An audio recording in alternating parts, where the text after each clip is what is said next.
The first update we have today is a pretty shocking family dispute. We're talking a mother, a daughter, and now the star's own parent is getting involved. So this all centers on a really disturbing leaked voicemail where you can hear Kelly Dodd aggressively speaking to her 19-year-old daughter, Jolie. I mean, she calls her a dumb little girl and says she has a mental illness. No, Kelly's defending herself. She's claiming the audio is old, that it was recorded months ago during a 4th of July incident. She's also teasing this huge untold story, suggesting Jolie did something shocking right before the message was sent. Kelly says she plans to reveal the whole story soon, claiming the public will die when they hear it. She even says she has witnesses, her neighbors Allison and Reza. So I get this call from my neighbor Allison and Reza, who witnessed the whole thing that went down between Jolie and I. On the 4th of July, it was just fresh. Everyone came over, and Reza and Allison told and explained the whole situation that happened between Jolie and I. She calls me, she says, when was that video taken? Was it just now? That video was in July, okay? That video was that you hear me screaming to Jolie. That was months and months ago. That wasn't just now. So whoever's trying to put that out there or whatever, I have witnesses. Jeff Lewis is the one on his radio show spilled the beans and said what happened because my neighbors, Allison and Reza, told Jeff and Vicky and everybody that else that was here, Patty Stanger, everyone, because it was just fresh. It just happened a couple days before. So apparently radio host Jeff Lewis was the one who initially spread details about it all. But get this, the situation escalated when Kelly's own mother, Bobby Miza, jumped in. She publicly criticized Jeff for defending Kelly. Bobby's question was pretty direct. Does anyone have the right to speak to their daughter that way? She told Jeff to stay in his lane and is defending her granddaughter, Jolie, arguing that Jolie has always been gracious. Go. Jeff Lewis, this is Bobby, Kelly's mother. I want to comment on your post. On every level, it was a wrong thing to say that Kelly had every right to talk to her daughter that way. Does anybody have a right to talk to your daughter that way?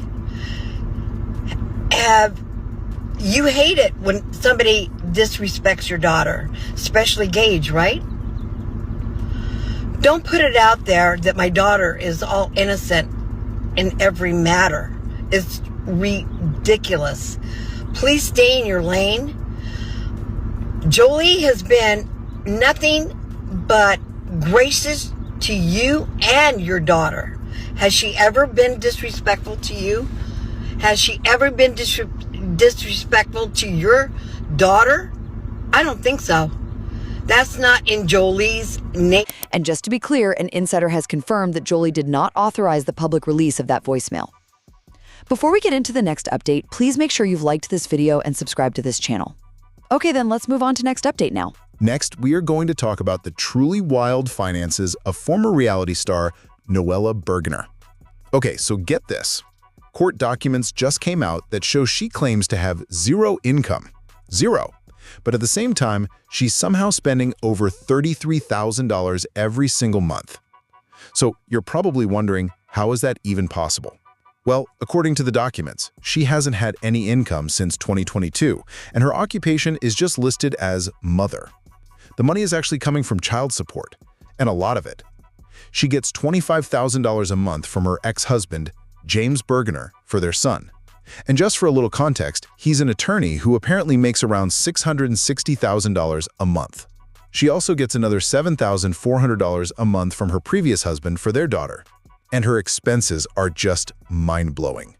The biggest one is her rent, which is $16,000 a month. For rent. On top of that, $5,000 goes to entertainment and vacations monthly, $2,000 for utilities, another $2,000 for education. And even the smaller things are pretty shocking. Like, she spends $800 a month on dining out, and another $800 a month just on laundry. So this was today's update about Noella Bergener's massive spending. Let's now move on to next update. Next, we are going to talk about the ongoing divorce of Kandi Burruss and Todd Tucker.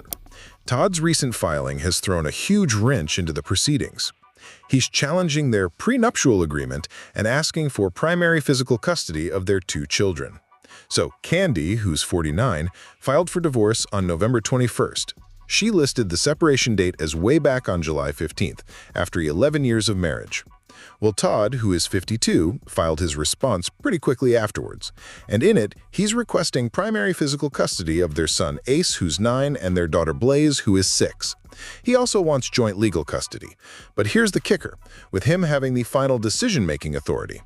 He argues the children are living with him in his Georgia home right now anyway, and he says that's because Kandi's out-of-state work obligations will keep her away for at least the next several months. But the other critical point here is his attempt to completely negate the prenup they signed before their April 2014 wedding. His lawyer claims Todd was pressured into signing that final document without his own legal counsel present right before the wedding ceremony. Because of that, Todd says there are substantial questions concerning the enforceability of the whole thing. And if that prenup gets thrown out, well, he's demanding a division of all their marital assets. We're talking real, personal, all of it. He also explicitly noted that he would potentially ask Kandi for alimony. So this was today's update about the ongoing divorce filing between Kandi Burruss and Todd Tucker. Let's now move on to next update. Okay, next up, we're going to talk about the fallout from some pretty public family drama involving Kelly Dodd. A private voicemail she sent to her 19-year-old daughter, Jolie, was recently leaked, and now Kelly's husband is dropping some strong hints about serious legal action. So Kelly has tried to address the whole thing, basically saying that the really harsh stuff in the recording was just an empty threat, coming from a place of extreme frustration. But the drama just escalated from there, because it looks like the leak might have been an act of retaliation. Reports are indicating that Jolie is the one who released the voicemail after cutting off all contact with her mother, and she even threatened to release more private stuff. And here's the bottom line. Kelly's husband, Rick Leventhal, is now talking about potential criminal charges. This is a huge deal because in California, it's actually illegal to leak a private communication, like a voicemail, without getting consent from everybody involved, both the person who sent it and the person who received it. This means releasing that message without Kelly's permission violates the law, and it could result in some pretty severe penalties, like fines or even jail time for whoever leaked it. So this was today's update about Kelly Dodd's leaked voicemail controversy and the potential legal fight. Let's now move on to next update. Next, we're going to talk about the viral social media feud that's heating up between two Real Housewives of Orange County stars. Shannon Beador just went on this really unexpected, explicit public rant accusing a former friend of trying to, and I quote, destroy her life. And on top of that, she's now revealing if she's even coming back for the next season. So it all kicked off with this fan-shared TikTok video of Shannon Beador. In it, she is just going off on her castmate Tamra Judge. She repeatedly calls her Tamra Grudge and says season 19 was just, freaking dark. But the main accusation? Shannon explicitly said she believes Tamra tried to destroy my life last season. Now, Shannon's defense is that she's actually the kind one, that she's the one not holding a grudge. She said she gave Tamra a gift just by filming with her and laughing with her. She even mentioned a trip where Tamra had apparently packed a book titled How Not to Be a Miserable Cow. Then, right in the middle of all this, Shannon reveals she hasn't even been asked back for season 20 of the show yet. This isn't the first time she's used that Tamra Grudge name. Come on, you have a dog named Archie? Well, now I have two named Troy, and he's a fucking terror. He's chewed at least 10 pairs of my shoes, and last night I came home, I took my boots off, he freaking chewed it up right in front of me, like I didn't see it, but yeah. So anyways, your dad is super kind. I think it's so kind of you guys to watch the show. I hope you enjoy it. This season was freaking dark. And by the way, Tamra Grudge, I don't hold a grudge. You know what? Last season you tried to destroy my life. And you know what I did this season? I gave you a gift. And this is between us. I filmed with you. I laughed with you. I even went on a fucking trip where you packed a book called How Not to Be a Miserable Cow. And I went on that trip. So I don't hold a grudge, Tamra Grudge. No, I'm very kind. Anyways, I don't even know if I'm getting asked back next year. We haven't found out yet. Anyways, thank you for watching. Love your dad. He's great. Bye, Em. Tamra actually fired back on Ets before saying Shannon's the one who can't let anything go or move forward. So this was today's update about Shannon Beador's viral conflict with Tamra Judge. Let's now move on to next update. Next, we're going to talk about a shocking escalation in the Southern Charm drama. one of the show's stars has just called out another, alleging her entire season 11 love triangle storyline was completely fake and staged. And apparently, this was all happening while she was involved in an affair and dating someone else behind the scenes. Okay, so this all involves Taylor Ann Green targeting Salley Carson in a pretty direct TikTok comment. It started after a Bravo viewer accused Salley of being a pick-me girl, pointing to things like her playing football on the beach with Craig Conover. Then, another fan compared Salley to Taylor. Well, Taylor saw this and responded with some really strong accusations against Salley. She said she wasn't capable of manipulating a doctor into cheating on his wife, which was a direct accusation that Salley had done just that. But then, Taylor claimed that Salley was fully dating someone the entire time they filmed this past season.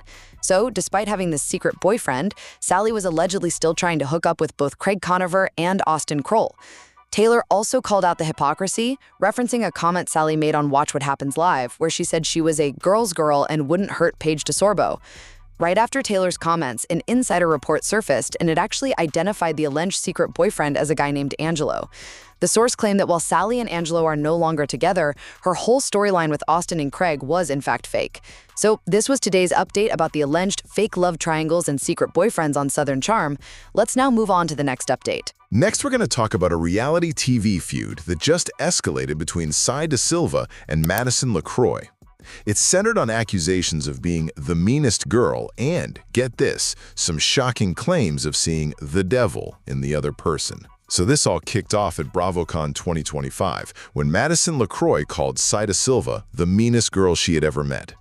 Immediately reacted on social media. She claimed Madison must have her confused with someone else because not all brown people look alike, and then just flat out said, "I never met her before." Well, Madison wasn't having that. She quickly shared a photo of them sitting together at a BravoCon panel from 2023, and she even leaked DMs where had called her unmemorable. So went on Jeff Lewis Live to tell her side of the story. She admitted she was a little tipsy when she made that social media post and took accountability, saying she could have said that differently. Explained that people were confusing her and Jessel all weekend, which is why she used that specific phrasing. She also acknowledged that, yes, she did meet Madison, and once she was reminded, she recalled they even talked about Amazon and blogging. Then questioned how Madison could call her mean if they actually had a real conversation. But Madison's perspective is different. In an interview with ET, she insisted was un-Southern and didn't give a warm welcome during that first meeting. Madison said she could just read that she was not a fan. And then she confirmed she sees the devil in that girl. So this was today's update about the Silva and Madison LeCroy feud. Let's now move on to the next update. Next, we are going to talk about a major meltdown involving the cast of Secret Lives of Mormon Wives. One star is going scorched earth, publicly accusing a castmate of lying about a really serious crime, while also getting into a heated social media battle with a third star over her husband. So it all kicked off when Ngatikaura returned to social media, specifically to deal with comments made by Demi Ingeman. Demi had apparently called Jessi a fame witch, and Jessi just wasn't having it. She fired back, calling Jessi a liar, a bad person, and a bully, and straight up vowed never to film with her again. But then things took a really shocking turn. Jessi claimed that Demi was not sexually assaulted by Marciano Burnett. Yeah, she alleged there is so much proof of this and that Demi's story keeps changing. Jessi called her a true narcissist and pointed out that they both did the exact same thing, which seems to be about Jessi's own emotional affair with Marciano. She even brought up that past incident with Demi's husband, which Jessi called Fruity Pebbles.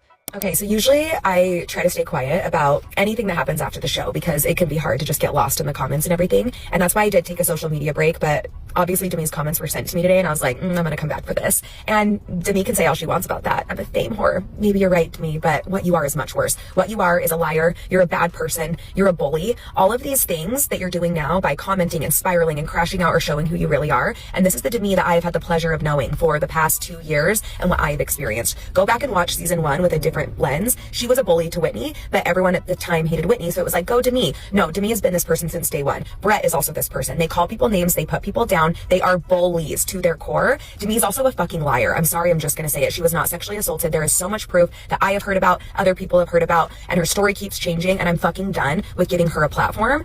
to act like a victim when there are actual real victims out there. And this is setting women back so far to say something like this when you messed up. And essentially, me and you, sweetie, we did the exact same thing. And look at how I handled it. Embarrassing as hell. But I fell on the sword and I exposed my life and I owned my shit. And you did not do the same. You decided to take a different path and look at where you're at now. And it is not a coincidence that everyone on the internet sees through you. It's not a coincidence that every single person who was involved in this scandal, who has been around, who has filmed with you, who knows you, does not believe you. There is a reason. The only person who believes you is Whitney. And at this point, I don't even know why. To be honest, that's a whole other thing. But what I'm saying is there is no excuse for the behavior you've shown, the things you're saying online. It shows that you're guilty. It shows that you're crashing out. Someone needs to take your phone away.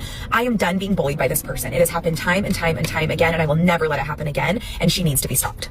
And I know to everyone who watches our show, this is drama and tea, but this is my real life. And I've had to deal with this behavior from her so many times, of her treating me like shit and saying things about me when it's honestly like looking in a mirror. She's projecting because she says I'm a fame whore. Look at what you've done for storyline. You wanted to fake an affair with Dakota. Look at all the things you've done just to have a little bit of fame. I think that she's projecting because she knows that she would do anything to be in the spotlight. And I think all of the comments that she's making right now, like, I like to play with my food before I eat it, shows that she's eating this up. She loves it. She loves the attention, whether it's good or bad. And that's a true narcissist. And I will speak on my experience with her. Demi is a bad person. You will never catch me filming with her again. I'm done talking about her after this. She can say all she wants. She can make comments, but I had to get my piece out there. She's a liar. Meanwhile, Jessi was also busy clashing with Lila Taylor. Lila posted a video shading Jessi's husband, Jordan, referencing an old clip about him paying Jessi for rent during their separation. Jessi instantly clapped back at Lila, saying she was silent during Fruity Pebbles, but let's continue to roast Jordan. Jordan even jumped in to support Jessi with clapping emojis, though Lila just insisted she was only quoting a past statement.